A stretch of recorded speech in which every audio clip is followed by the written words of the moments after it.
See, we'll get started.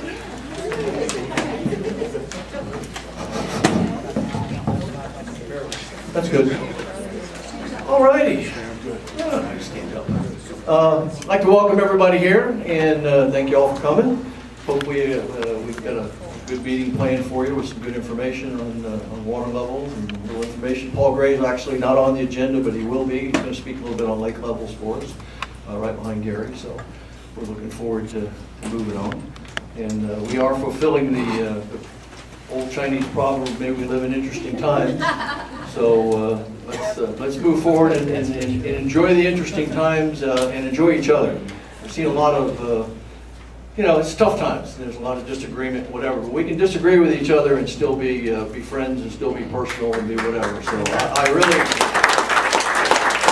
I really see a lot of friendly faces in this audience that I've worked with for years, and we don't always agree, but we can always afterwards maybe go out and have a cold drink and get things done. So, okay, we're going. All right. Well, in the interest of making sure we give our speakers plenty of time, we move through that quickly, and we'll make sure that Dr. Gary Goforth is welcome to come on up front and get her started.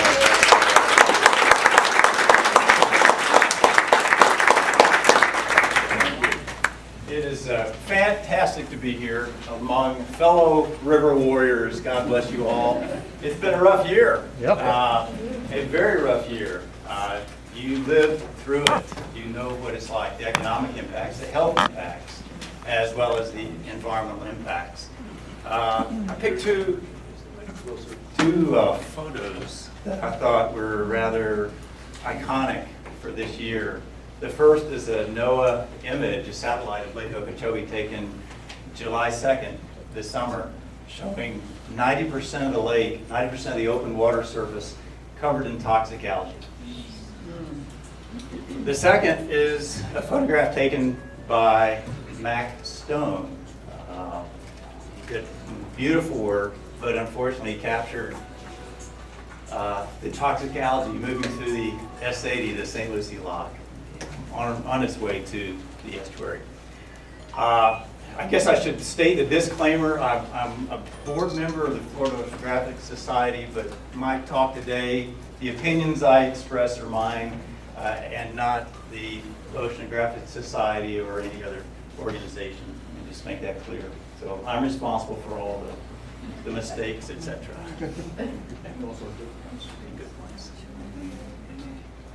I'm sure I can figure this out. Am I pointing in the right arrow forward? It was working a second ago. Okay, that's just me. Probably not the right person to try to do this.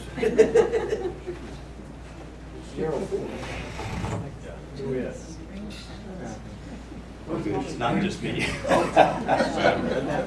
It is really good, yeah. Hey! It's fun. Oh, it's George. Oh, you got to turn it? No. Should be.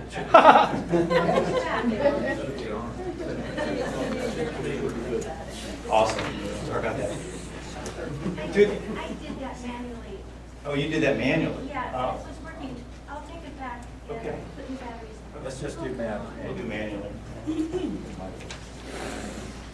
2018, toxic twist on our lost summer.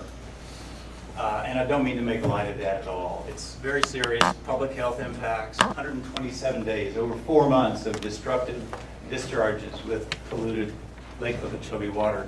87 billion gallons of that nasty stuff. Toxic blue-green algae. Government knew it was toxic. They still dumped it on us. 32 million pounds of suspended sediment. This doesn't get a lot of airplay, but it's the suspended sediment that smothers our seagrasses, that smothers our oyster beds, that causes the turbidity, the dirty plumes of water, as well as the enormous magnitudes of nitrogen and phosphorus entering the estuary, which sustains these algae blooms. We had a rare red tide event. This is only, I think Mark was saying, the 9th time in the last 50 or 60 years, blown around or moved around this Florida peninsula due to the loop currents in the Gulf Stream. And as we've been saying for years, we've documented for years, there are human health impacts with these discharges. It's not even safe to take your pets to the river. Isn't that terrible?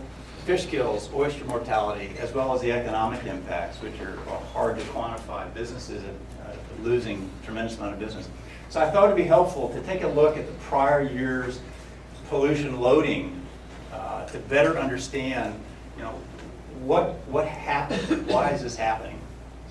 Next slide, please. So it'll be a two-part presentation. First part, we'll talk about the Lake Okeechobee watershed, the water quality in the watershed that discharges into Lake Okeechobee. And then we'll talk about the local watershed and what contributes to the pollution of the St. Lucie estuary. So we'll talk about the Lake Okeechobee watershed. It's almost 3.5 million acres. It extends well to the north up to the suburbs of Orlando.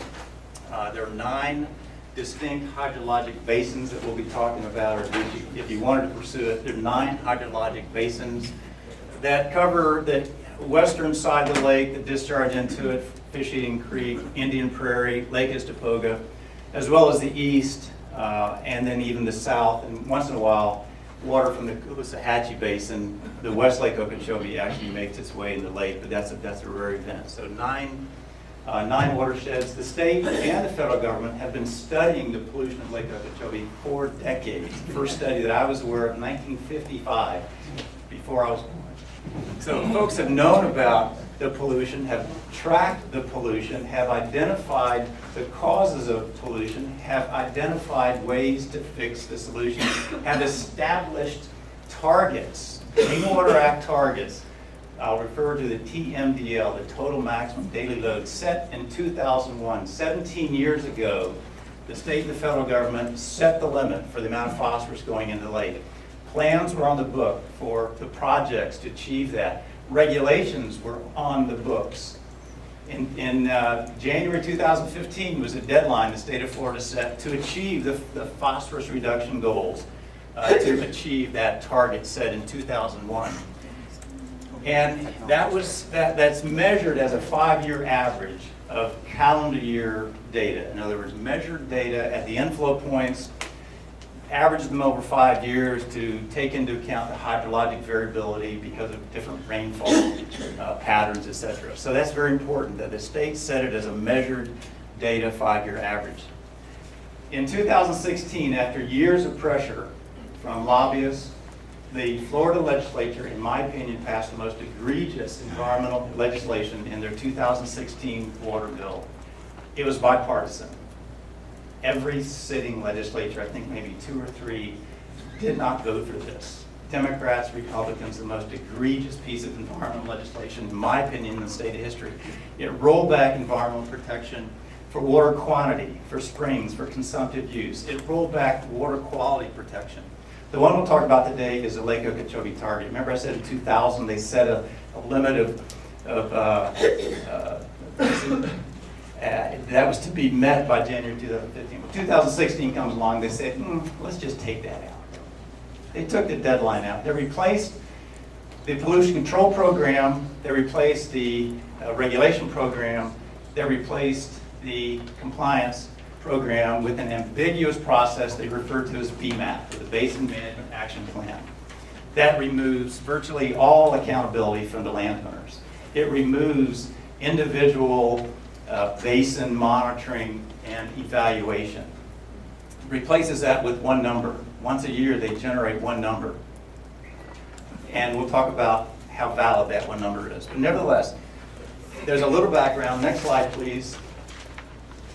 How are we doing with respect to pollution in Lake Okeechobee? First, we'll talk about phosphorus. Phosphorus was the parameter that they set the limit at. In 2017, again, we go to the calendar year, which is the basis for that target, highest phosphorus loading in history. Highest in history. Yes, there was hurricane, a major hurricane, we had high flows. But the high loads were more because of the high concentrations coming off the land. We have had years of higher flow and lower loads. So it wasn't because of the hurricanes. It was because of what the the pollution coming off the individual parcels was doing. 252 parts per billion was the average inflow concentration going in the lake, the third highest in history. So you hear a lot of talk about best management practices, about other activities, and yet we have the highest loading in history. What's also troubling is that the trend is increasing. There was virtually since 2010, we had one little aberration, or one year where it dropped, but since 2010, the general trend has been more and more and more and more pollution going into Lake Okeechobee with respect to phosphorus. And indeed, this average load that we talked about was more than 5 times, so this value is more than 5 times the target set 17 years ago. Amazing. Next slide, please. This is a slide that if you ask the state agencies responsible for monitoring or enforcing the pollution protection laws or for Lake Okeechobee, I doubt they would show you this slide. They have the data. They can generate this information. But I thought it was very helpful to, if you're serious about solving a problem, you should use the data to try to understand what the problem, what is the source of the problem. And using some assumptions and some data that I had and some previous work, my estimate is almost 90% of the pollution, phosphorus pollution entering Lake Okeechobee is due to agricultural land uses. Now, and in truth, my family's been farming for years, so this is not a farming, non-farming. We're all part of this, and we'll talk about that in just a minute. Next slide, please. We have seen a similar trend for the pollution of nitrogen. So again, we look at the last virtually 8 years, and with the exception of 1 year, there's been a steadily increasing amount of nitrogen entering Lake Okeechobee. And with respect to toxic blue-green algae, nitrogen is very important. Although blue-green algae is a blue-green algae, it can't fix nitrogen from the atmosphere. In other words, it can't take nitrogen out of the air like many blue-green algae can. It needs a waterborne source of nitrogen. And so when you see increasing trends of nitrogen, you see very high levels of nitrogen loading, that's a critical piece of information. And yet the state of Florida has not set a limit on the amount of nitrogen entering Lake Okeechobee. Next slide, please.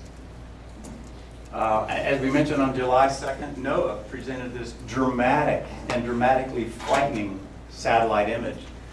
Never in history has Lake Okeechobee seen such a coverage of toxic blue-green algae. Next slide, please. So, what has been the response of the state of Florida? In light of the historic loading, in light of the annual trends of increasing pollution loads to Lake Okeechobee, in light of the toxic algae, in light of the discharges to the estuaries and the known human health and economic impacts, how did the state of Florida address these loads to Lake Okeechobee? Next slide. They didn't use the data. On July 1st, they presented a report that actually alleged that loads of phosphorus going into Lake Okeechobee are decreasing. So this bar right here represents the DEP report of their estimate of loads going into Lake Okeechobee. This is what they reported to the public. The measured loads, and again, this is the 5-year average, was more than 60% higher than what the state of Florida put in its public report and sent to the governor and sent to the legislature and sent to the lay people. Things are great. Our program is working. It significantly underestimated the phosphorus loads. There are numerous flaws in their BMAT process. I've communicated these to the agency. I'll just read a couple of them. It ignores loads from over 800,000 acres of the watershed. A little caveat there that actually you won't find that in the report. It uses computer models that are basically a best case scenario. If everything is implemented, if all the best management practices are working, which by the way, they don't have enough staff to verify because of all the staff cuts. They don't know that the BMPs are being implemented. They don't know that they're working as well as they're assuming. They failed to take into account biosolids. You know, anyway, for a lot of reasons, then the state's values are simply misleading. I think they're fictitious. It's amazing. So, you know, recommendations, fix the flaws. And I've got papers written on this, and I've sat down for hours, and the feedback I get is, well, we're doing what we can. We're doing what we can. Next slide, please. And then throughout this summer, this misinformation just continues. And some of it is just I think, innocent misinformation.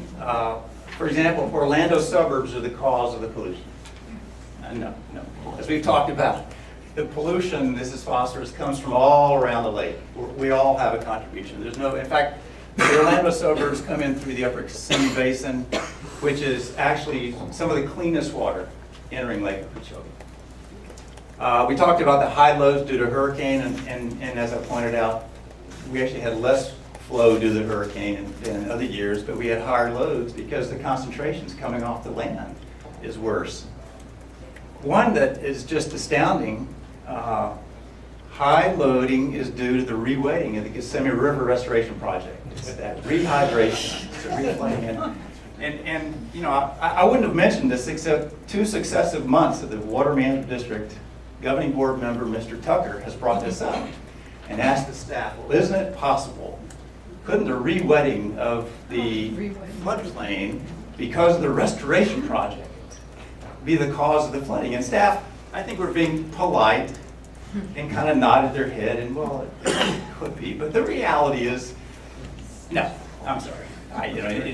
Most of the restoration project has been completed for years. It's been inundated for years already. There's been plenty of rewetting and drying, etc.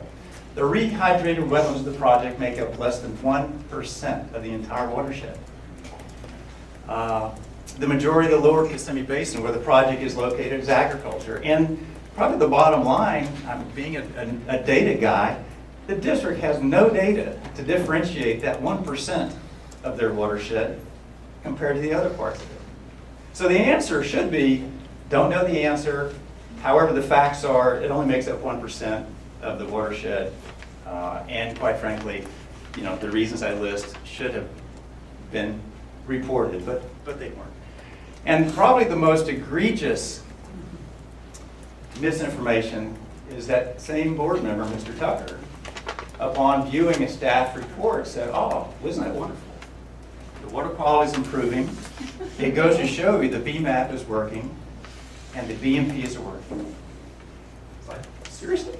You know, well, it was just truly incredulous. Can you explain a little bit about why the BMAP says things are getting better when we have members that disagree with that? Well, I think the BMAP primarily uses a computer-generated computer model that assumes that all of the best management practices are in place and assumes that they're all working to 100% efficiency and ignores ignores things like biosolids that are being applied in the watershed that are not being accounted for. So there's a variety of assumptions that the process simply is flawed. And as I said, it ignores 800,000 acres of the watershed, and the list goes on.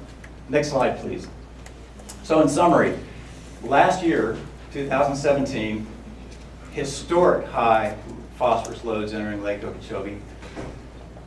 The average loading is getting worse. The lake is at an all-time poor water quality condition.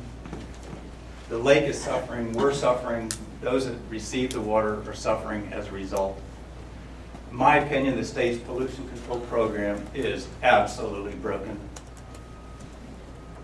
It needs to be fixed, and the good staff of the state agencies know how to fix it, and they've made recommendations on how to fix it. We know how to fix it.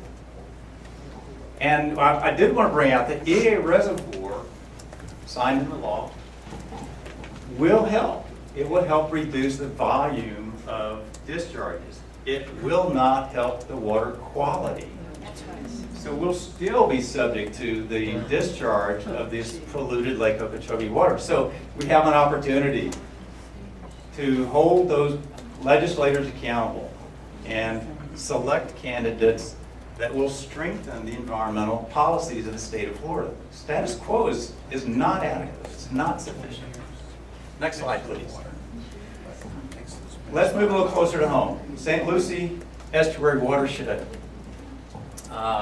Gary? Yes. I just have a question. Yes. What is the source of your data? I understand what the state is saying, but what makes your data valid? This is what's remarkable. I use publicly available data. I use the very same data the Water Management District uses in their presentations to the public.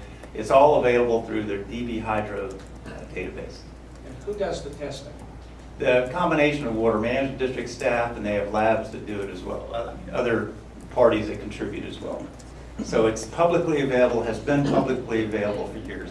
And if I could hold questions, we'll move on. There it is. Each year, I do these assessments simply because the state's reports, I believe, are misleading. And so the third annual assessment on the St. Lucie Estuary water quality is available. There are several major basins that we're familiar with, C23, C24, C44, 10 Mile Creek. The tidal basins, that's roughly 150,000 acres right around the tributaries to the estuary. And then, of course, Lake Okeechobee is also a major source as well. We're going to necessarily shift to a little different time frame. The previous Lake Okeechobee is focused on calendar year because that's how the target was established. DEP chose a mid-year start when they did their water quality program for the St. Lucie Estuary. So we also I used a water year, which is consistent with the Water Management District, May 1, 2017 to April 30, 2018. So for the estuary, it's a slightly different time frame. Next slide, please. The land use of the St. Lucie watershed. When people refer to the local watershed, it's not just the highly urbanized areas around the estuary. That only makes up less than 20%. The majority, the major land use in the St. Lucie Estuary watershed is agriculture, with natural lands coming in just under 30%. And that watershed has more than doubled over the last 100 years as major large-scale canals, drainage canals, have been constructed. Next slide, please. So, same kind of analysis, flows, nitrogen, phosphorus, suspended sediment. In water year 2018, it did capture the elevated flows from Hurricane Irma. Lake Okeechobee represented the single largest source of the flow and phosphorus, as well as nitrogen and sediment, relative to the other basins that discharge into the estuary. And I want to underscore the highly urbanized tidal basins, the cleanest water going into the estuary. Okay, so these are all the septic tanks. This is, and it's I think it's a success story. I've got some data to demonstrate that. The city and the county, both counties, St. Lucie County, Martin County, municipalities, Sewell Point, etc., the strong fertilizer ordinance. So the tidal basin, the cleanest water entering the estuary. Next slide, please.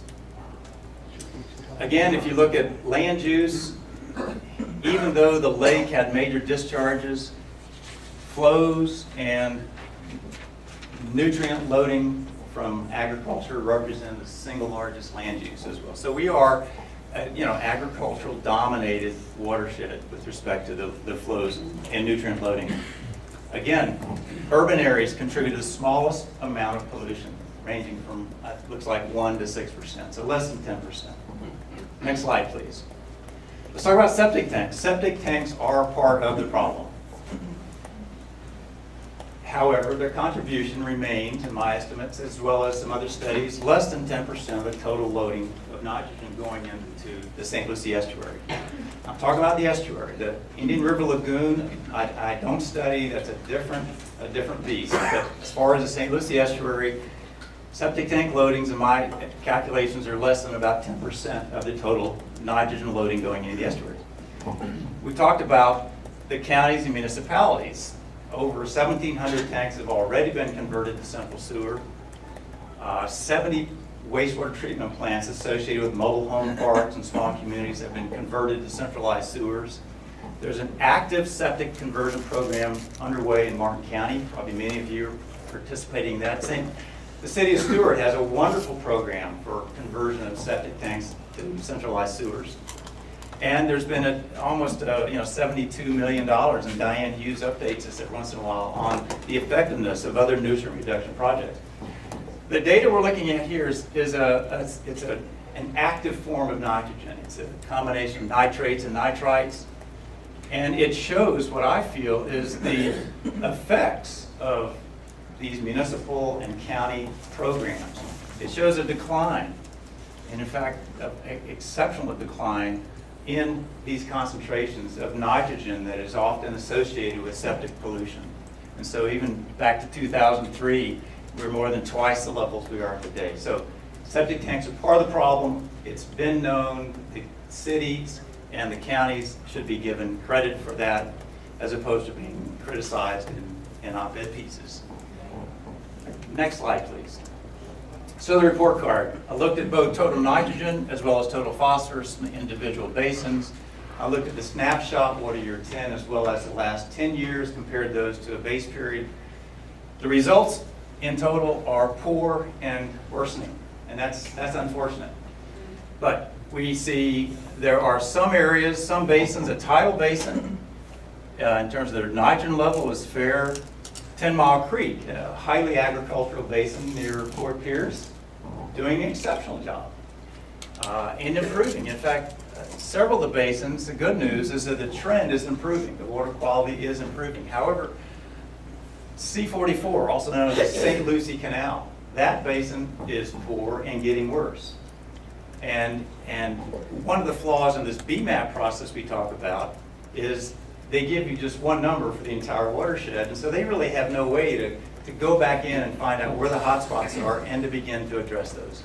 But this type of assessment does. So bottom line is the watershed water quality is poor and worsening, with some areas doing better than others. Next slide, please. Same question as before. So in light of these conditions, the measured data, publicly available data, how did the state of Florida address this in terms of the annual report? Next slide, same answer. Same answer. The state report says, oh geez, things are going great. This is what the public gets. This is what our state is putting out there. Things are great. Things are great and they're getting better. I don't know what to say. Next slide, please. Kind of the same thing on nitrogen. The estimated loads from my analysis, 74% more than what the state of Florida puts out there. And again, I've spent hours and days with staff of the Florida DEP. Sent them, I told them I will do this report for free every year. I know you're short on staff. I'll do it for you. And I do every year. It's the third time. Here's the data. Here's the report. Here's an assessment. Here's an effective program to tell you which basins are doing well, so that you can apply some lessons learned to those basins that need some help. Oh no, that's way beyond the authority the legislature's given us. We can give you one number, computer generated, that is in essence meaningless if you try to. If your goal is to try to reduce the problem, it's broken. Next slide. So, in general, the water quality from the watershed was poor. I do want to emphasize the best water quality entering the estuary is from you guys, the highly urbanized areas. The single largest source relative to the other basins that just contribute to the estuary, Lake Okeechobee. The single largest land use contributing pollution to the estuary, agriculture. The BMAP program, the whole process is misleading, it's ambiguous, it doesn't hold people accountable for pollution. It's not even set up in a way to find out who's causing the pollution. There's no enforcement associated with it. So there's no real surprise that things are getting worse. And without even acknowledging, I mean, first step in solving the problem is acknowledge you have the problem, and yet it doesn't. So again, I know you all are going to vote properly. You're going to tell 5 people to vote. My focus has been on kids, even the 20-somethings. They feel disenfranchised. But you sit down, you got to talk to them. They are going to make a difference, I think. Next slide. If you want more technical information, I've got a website. Click on the estuaries Lake Okeechobee. You'll get this presentation as well as all the technical support documents that were the basis for my work and has been the basis for my work. It's all available. Next slide. The thing to remember as well is additional storage, treatment, and conveyance is necessary all around the lake in order to stop the destructive discharges so that we can all get out there and enjoy some good fishing. Any questions?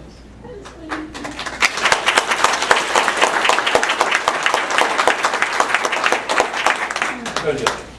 Gary, based upon the questions that were asked, correct me if I'm wrong, but is Lake Okeechobee's discharges of pollutants and water counted in the BMAP or taken out of the B, or not considered at all? Great question. The discharges of Lake Okeechobee to the St. Lucie estuary are ignored by the state of Florida in their estuary BMAP program. Absolutely ignored. They just ignore it. That's why the difference. That's a big part of the difference, as well as the fact that these computer-generated best-case scenario assumptions that ignore other realities. Would you flip back to the last slide with your website? Sure. Website. Yeah, GaryGoforth.net. I'm not very creative. Sorry. Yes, sir. Is there a reason for the agricultural loading? Has anything changed in terms of the farming or the type of farming that we're doing in the middle of the state? I can't answer the question. I don't know the answer to that question. Yes, sir. Paul. Could you give us some idea of the impact of biosolids on the nitrogen and contribution of nitrogen and phosphorus? The question is, can I give you some impact or some idea of the impact of the biosolids? I've seen estimates that biosolids, now let's make sure we all have an understanding. When you convert a septic tank to centralized sewer, the problem doesn't go away. Let me just say that right away. What happens is you take what was a distributed pollution source and concentrate it into one wastewater treatment plant. And the plant typically has a water stream and a solid stream. And a lot of the nutrients and other hazardous material, pharmaceuticals, et cetera, end up in the solids. And that's referred to as sludge. And most treatment plants in the state of Florida try to recycle that sludge, if you will. And instead of filling up landfills, I think the state of Florida, with good intentions, established a goal of trying to let's try to reuse that. And so there's what's called biosolids, is those residuals. And there's 2 major categories. One is called Class AA, and that's where you treat those solids to kill or eliminate as best as possible the pathogens, the bacteria, the viruses, etc. And therefore, those biosolids, the Class AA, then can be distributed throughout most watersheds in the state of Florida without regulation. However, those biosolids still contain every bit of phosphorus and nitrogen as they did at the treatment plant. And yet they're not monitored, they're not regulated, they're not reported. Estimates are that over 1,000 metric tons per year of biosolids are taken and dumped on fields within the Lake Okeechobee watershed. Now, again, number is told to me. I can't verify whether that number is accurate, but the point is it was equal to the measured phosphorus coming into the lake last year. So I don't know the answer to your question. It could be enormous. The state of Florida can't answer that question. They should. But the state of Florida doesn't even know.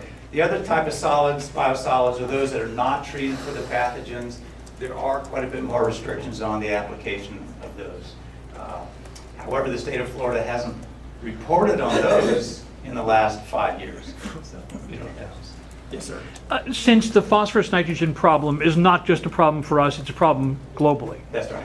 Isn't there some research on how that could be precipitated out and reused, recycled, rather than just to bioaccumulate and do further damage? Yes, and I mentioned earlier, the good staff of the state agencies have evaluated various alternatives for removing those nutrients. And they've implemented many solutions, as has Martin County, the various municipalities. One of them that I'm very familiar with is constructing wetlands, treatment wetlands, that can receive the stormwater runoff containing high nutrients, encourage the growth of plants, clean the water up in what you consider a natural way, and then filter or move on cleaner water. There's others that involve chemical precipitation. So yeah, the answer is there's a lot of alternatives that can work in certain situations. This is nothing new, nothing that can't be handled. Yes, Todd. Oh, you good. More questions? Yes, ma'am. Your last slide mentioned that additional storage is needed. Yes. So as the geologist, what do you think about deep well injection around Lake Okeechobee, ASR projects? Yeah, great question. I'm going to turn the microphone over to Mark Perry.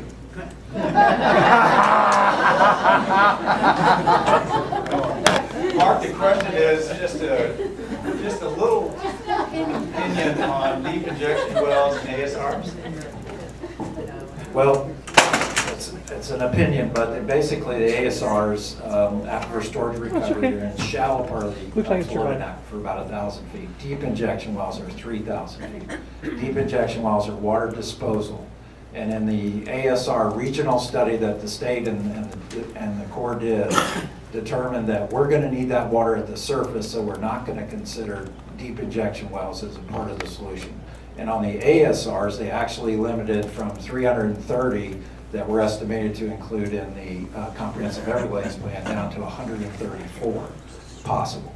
And so they are planning some north of the lake for the Lake Okeechobee watershed project, about 78 or 80 of the ASRs in association with reservoirs and other things.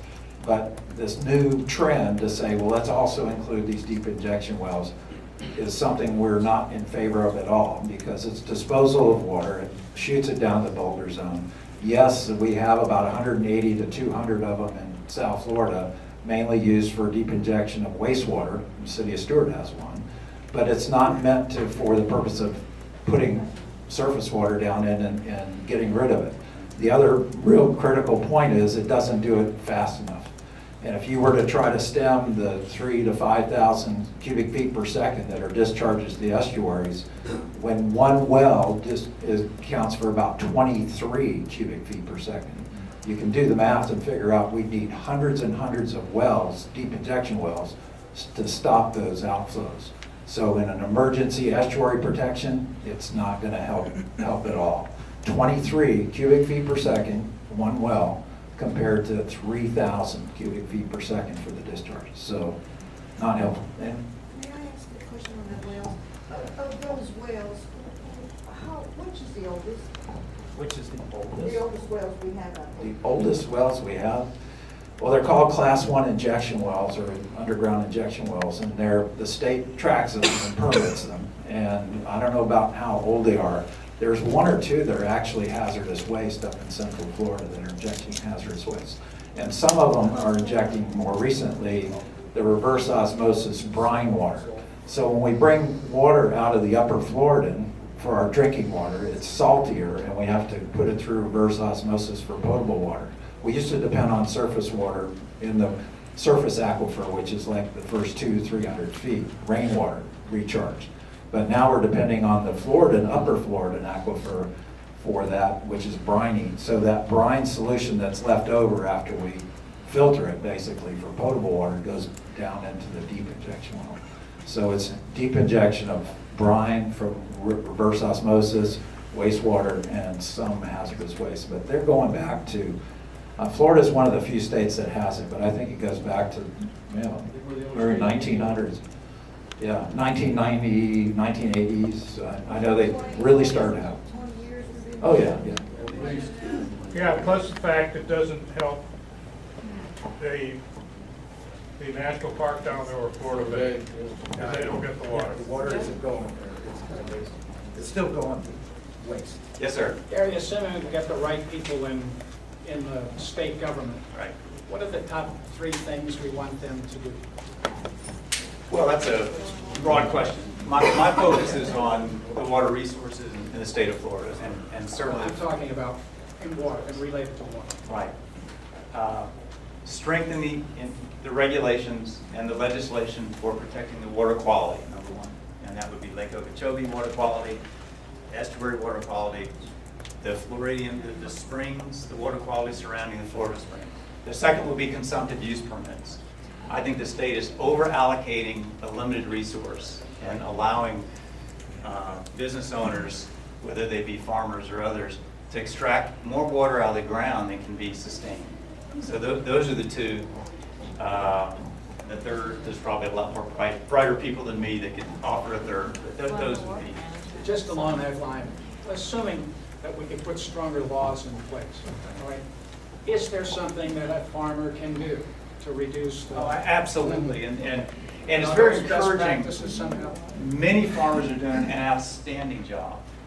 Please, let's make that clear. And in fact, if the state were to do a basin-by-basin assessment like I do, they would identify these farmers. They would say, geez, this basin is doing wonderful.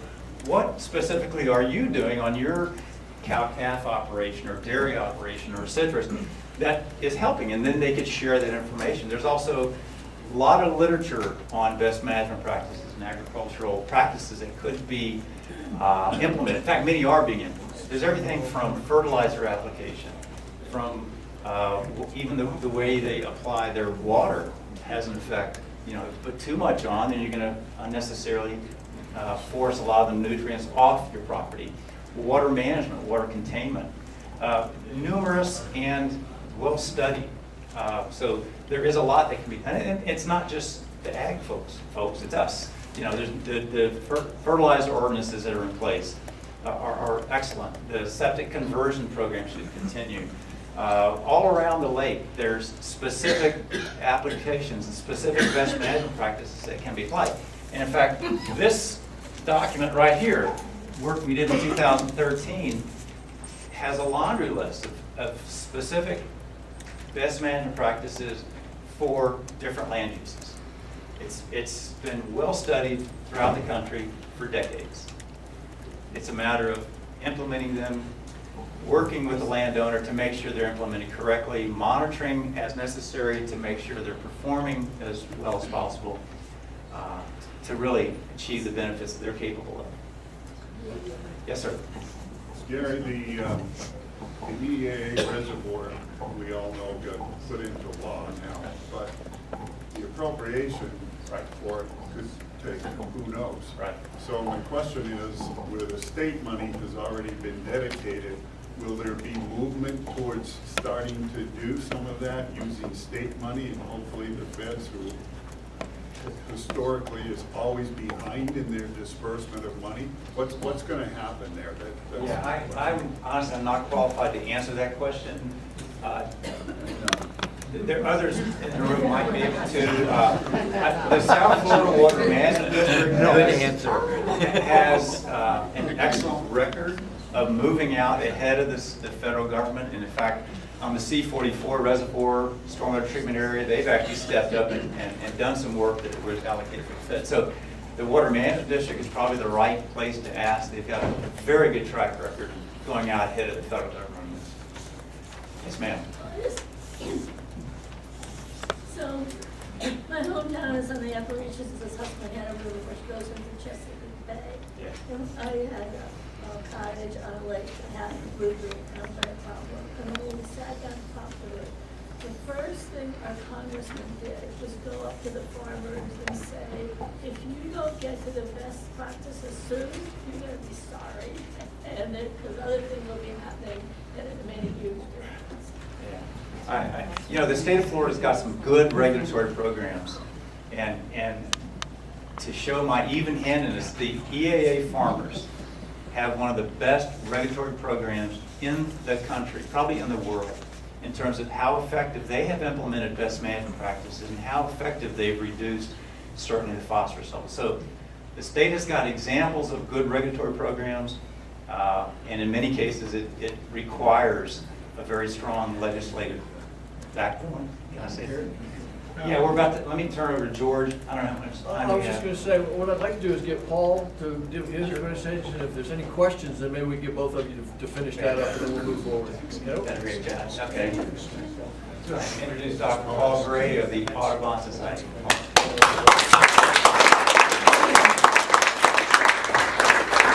I give a lot of talks about Lake Okeechobee and talk about the nutrient problems, and people are always like, I just can't believe it's that bad, and we're doing so little to control it. And it's really true, and Gary is right, that we've just been doing virtually nothing for the last several years, and we know how to do this, and like these BMPs, if we're going to ask people to reconfigure their properties and do things really differently, we got to get cost share for them. We got to get money out of the legislature to help them change their properties. And people say, well, why are you trying to get money for the polluters? Well, if we're going to get them to change, we've got to help them. So this is something that is something that we could do better, and I hope with the new governor. But when DEP did their BMAP, they didn't even cite this. You know, Gary gave them this document. This is the latest, greatest information we have, and they wouldn't even use it. So there's been some dysfunction, and we're going to have a new administration in pretty soon, and hopefully we'll do a better job. Okay, I'll quit preaching. Now, can we go to my other slides? George asked me to kind of talk about Lake Okeechobee water levels. Everybody knows we're working on the dike and we're going to fix it, and what they want to do is make a new schedule, a new water level management plan. Keep going. There we were. Okay, go back one. Okay, this is a complicated slide, but we'll work through it. But so everybody says, well, we'll fix the dike and we'll manage the lake differently, and it'll help the estuary and all that. And so I just want to kind of tell you what is best for the lake, and when we move forward and look at a new way to manage the lake, what's best for the lake and what's best for the estuary. And basically, these are water levels going up and down over time, and these blue bars are the preferable range. The stage envelope we always talk about, 12.5 to 15.5. And so if you stay in there, you're usually pretty good. But one thing to notice here is during these years recently, these high years, we didn't get down to 12.5. And when you don't do that, it's really bad for the lake. Marshes need to dry out every year. And that really is the most important thing, is how low you can draw it down every single year. It's kind of like breathing. You know, we all like to breathe in oxygen, but in order to do that again, you got to breathe out and then breathe back in. The lake needs to go up and down. And so when we didn't get down to those levels, we really lost a lot of submerged aquatic vegetation on the lake. Can we look at the next slide? And all you need to look at right here is this little corner down here. And basically they did some analyses. When the lake stays above 12 feet, the average submerged vegetation in the lake has only been about 20,000 acres. And when the lake drops below 12 feet, it goes to 46. Twice as much. That's like a difference of 40 square miles of plants on the lake. And the lake's got to get down because they're in the deepest water zones, and it's got to let them get strong and recover. And so it's really important for us to get down to about 12 feet every year. And if you go back to the previous slide. Okay, we're done.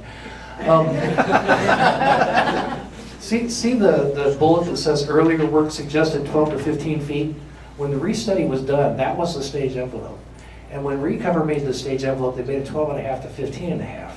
And quite frankly, that's too high. 12 to 15 is the right number. And so when we go back and we look at the new regulation schedule, what we're going to try to do is talk to Recover and say, you guys need to change this 12.5 to 15.5 down to 12 to 15. That's better for the lake. And we have scientific data to confirm that.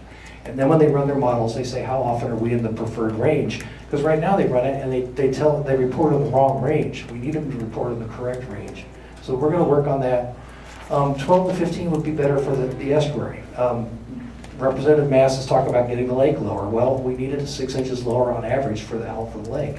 And if it is 6 inches lower, then that's 6 inches further from harmful releases that you guys will be. So it's better for the estuary. And with that in mind, Recover also set the flow for you guys is the harmful threshold is 1,170 cubic feet per second is considered harmful. And if you guys are getting 1,000 CFS and you're getting all the nutrients with that, you're getting all the fresh water, you're getting all the suspended sediments, that's considered fine when they run their model. And so they say, here's how many weeks of harmful releases you get, and they don't count the 1,000 CFS. They only count it if it goes above 1170. So you guys also have a performance measure that's not really describing what's best for your estuary. And that needs to be changed with recovery. We gotta get to those guys and say, you know, locking a boat through is okay, that's not gonna harm it. So there's some low number that's okay for the estuary, but it's not 1170. You guys have the wrong performance measure. So when you get told this is how many weeks of harm you're gonna get, it's not really an accurate number. It's a number that was made so you'll get harm and they're not gonna call it harm. So that's something that a lot of us technical people are gonna be working on as we get ready to look at the new regulation schedule. Make sure that when they run modeling scenarios, they run ones that honestly tell us what's gonna happen to our resource and not kind of cover it up with bad performance measures. Yes? Paul, when you talking about the 1170, CFS as being not harmful below, but harmful above, are you talking about C-44 agricultural drainage basin and Lake Okeechobee, or just Lake Okeechobee? Just the lake and the drainage basin. It's what's going out of S80, not coming out of the lake, but going out of S80. And again, you know, what they do is when they run these model runs, they report how everything's affected, and they say, here's how many weeks of harmful releases you got, and it's only the weeks that are above 1170. So, you know, and if you count all the weeks that are between 500 and 1,000, which are not good for your estuary, that's a lot of weeks that aren't being reported. So when we look at this, we're like, oh, that's not too bad. Well, actually, it's worse than what you're knowing. So we've got to get a performance measure that matches up to the real needs of the estuaries and the real tolerance. Yeah, I've noticed that over the past 10 years that our own basin has deteriorated our estuary every year, worse and worse. How much help are we going to get out of the C-44 project as far as the reservoir for that? You'll get a lot of help, but it's like any other project in SERP, it's not going to do everything. And they estimated you guys need how much storage over here? I think 200,000, and it's gonna do 50 or 60. So it's gonna help, but again, we got more projects to do. So it's you know, these are like steps to the bathroom. You know, you got to take every single one to get there. And any individual one doesn't get you there, but we got to do a lot of projects. So C-44 is going to be a really good step. I want y'all to remember that. Okay. So Paul, we know that if we have a storm, the lake can rise by 3 feet fairly easily. And what you're talking about here is 6 inches. Right. What the congressman is talking about is significantly lower than 12 to 15. I know you've been quoted as saying that this is preferred, but can we go lower without harming the lake? Yeah, so that's a really good question. Notice this infrequent equals beneficial. Right now, we're only at 14 feet, and we're at the beginning of the dry season, so the lake might go down to 11 feet. With all of our submerged plants gone, that's actually ideal. We want to get the lake down to let the sunlight, they grow at about the 9 to 10 foot contour, and we need to get the lake really shallow to get the sunlight to the bottom so the seeds can germinate and the plants can grow. So we can go down, and they have what they call the lake, and it's going below 11 feet for 80 days. And once you exceed that, then that's considered you're getting too low, too long. But 11 feet for 80 days is fine, and especially right now. So 10 feet, 9 feet, that doesn't damage? Is that what you're saying? Yeah. You can go to 10 feet once every 10 years, but 9 feet is not good. And those islands on the south end, they're organic, and it oxidizes their soils, and they sink, and then it makes them less functional. You can go low every now and then, but we have the performance measures that express it. And again, remember, they're going to run the model, and we're going to have droughts, we're going to have floods, we're going to have these low waters, we're going to have those high waters, and they're unavoidable. So we're not saying that the lake has to be locked into this one schedule, but that's the goal for the lake. Just like 1170 is not the goal for your estuary, closer to 0 is the goal for your estuary. And we need to set good goals that really reflect the health of our resource. And then when they run the model, you can see how often we're getting harmed or we're in a good range. I'm hoping that we as a group don't promote a 12 to 15 that we promote a little lower. We've had enough. We've had enough. And they dump on us when they're concerned that the dike, concerned with the dike. And I would hope that we, all of us, and you in science, can promote, somehow figure out if the lake can survive 11 feet, that would promote that. Well, As yeah, as a so, lower end instead of 12. yeah, well, so the science for the lake really says 12 to 15. And so if you're gonna make a performance measure that really reflects the health of the lake, that's the real number. What is the real number again? 12 to 15. But you know, and that gets to trade-offs. When they run the model, they say, well, if we keep the lake 12 to 15, here's how often the estuary gets hurt. If we keep the lake lower, here's how often, and you might opt for that other option and say, well, we like the lower lake. And you're doing that for the estuary, not for the lake. But we just need to have honest performance measures for each of our ecological systems to make sure when we run it, we can say, here's how well the lake does, here's how well the estuaries do. I hope that makes sense. Because, you know, for the lake, we have to have an honest one. All the water supply guys, they have perfect performance measures. They lay out exactly what they want, and it tells if they got it or not. And we have to do that for each of our natural systems to make sure we get a true, honest evaluation of how our system's going to fare in the future. Management plans. Yes? How are you? Thank you for coming. Stephen Layton, I'm the Chief of Staff for Brian Mast here in Florida. So I just want to reiterate some of the things that you mentioned here, because I know there's a lot of side posturing going on here the last couple of weeks of people in this room and others. On your other slide, where the 46K, I think it's the next one, right down there on the bottom. So the lower the lake, right, we go from 20K AC average to 46. The lower the lake, the better. Is that correct, based on what's on your slide? No, not the lower the better. He's shaking his head yes, and you're saying no. Okay. The lake's got to go back up. This year we only went up to about 14 feet. Right. And so that leaves about 15,000 acres of the marsh completely dry. Right. So they're not, actually it's good to let them dry periodically, but if they're dry all the time, then they're uplands and they're not marsh anymore, and you've lost a lot of marsh. And so if you go down to 10 feet every year, for instance, you wouldn't fill the lake up a lot of years. You'd have a lot of just dry years for your marsh. So it's a trade-off. Right, fair enough to say, because we don't know what the weather is going to do or predict, right? And so keeping the lake level lower, what the congressman is predicting or trying to accomplish during the rainy season or the winter months would be a good thing based on scientific information. Is that correct? Yes, that's okay. correct. Because there's a lot of people in here that are scientists that aren't really scientists that are saying different. So I just want to, state that. Unfortunately, you can't be here. And then, and just for everybody to know, he came out and went out on the lake with me in the airboat, and we rode around and talked. So he's learning. So. And it's fair to say, because Mark's in our office, it seems like every week, updating him on. Yeah, that's it. I can't get in there anymore. You had also mentioned what is a decent number, if we may, because obviously, whatever you all want, he goes and fights for it. And he started that back January 12th of 17 on the House floor. What is an optimal number? Because I think the gentleman in the front row said it best, that we're tired of getting dumped on, right? I'm seventh generation, my son's 8. We talked about children. I think that's the optimal thing here. Family goes way back. What is a number that's reasonable that he can articulate to South Florida Water Management, that the two of you, based on your knowledge and experience, is a reasonable level? 11. A reasonable level for the lake? Yes, sir, during the rainy and winter months. Well, that's what that 12 to 15 is. It goes to a low of 12 and a high of 15 on average. But you're saying it would be better for the lake to be a little lower. And if we have to wait for models to come out, because I'm not going to hold you to a number like the Congressman held South Florida Water Management, because they said they could go all the way down to 7 foot, which we know is inaccurate. However, is there something that we as a community can work on with them? And I think you said it best, the next governor, one of you said, working with whoever the next governor is to really understand this for the entire system is going to be best. But do we have that number today?